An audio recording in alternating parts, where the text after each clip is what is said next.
Welcome back sa ating channel. Muli, ito si Teacher JM at tayo muling mag-aaral sa Filipino 3, unang markahan.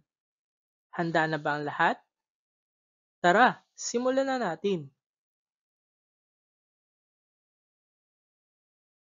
Tara, halina't tayo muling matuto ng ating aralin.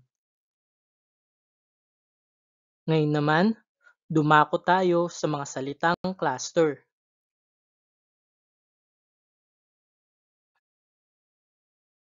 Bago ang lahat, alamin muna natin kung ano ang salitang cluster.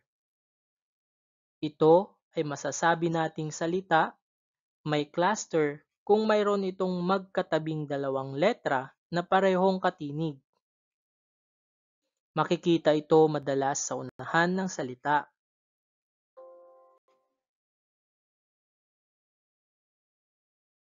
Kung inyong natatandaan, ang mga patinig ay ang mga letrang A, E, I, O, U.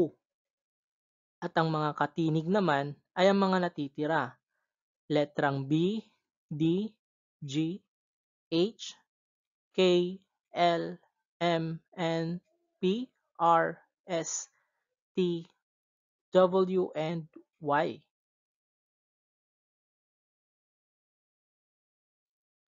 Narito ang mga halimbawa ng salitang cluster.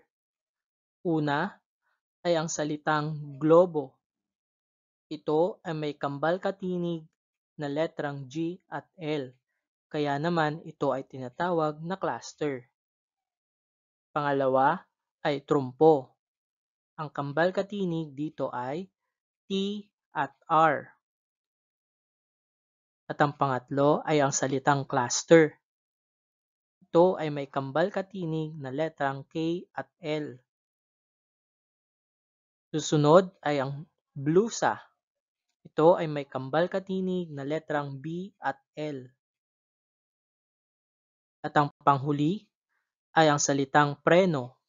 Ito ay may kambal katinig na letrang P at R. Preno.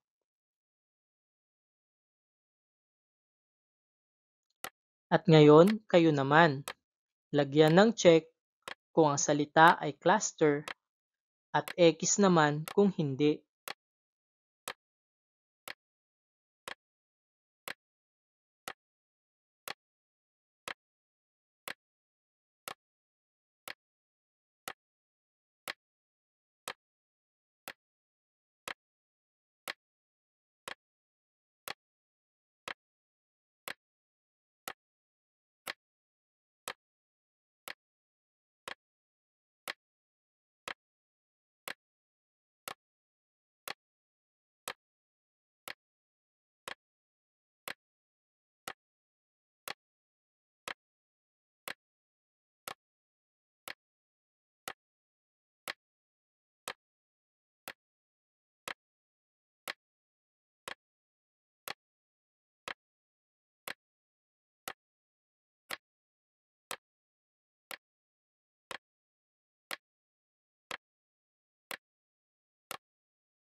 Ngayon naman, ating alamin kung tama ang inyong mga sagot.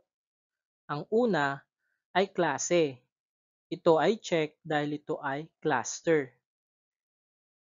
Pangalawa ay X dahil ang lapis ay walang kambal katinig.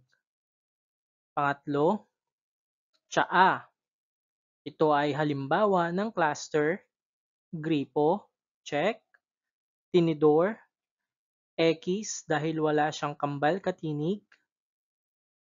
Susunod ay tseke, check, plato, check, prutas, check, ang gatas ay X at ang paso.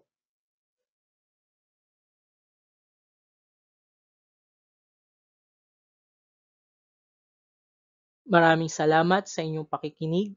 Sana ay marami kayong natutunan sa araw na ito. At muli, ako si Teacher JM. Huwag kakalimutan mag-subscribe, like, comment, and share. And click the notification bell for more videos.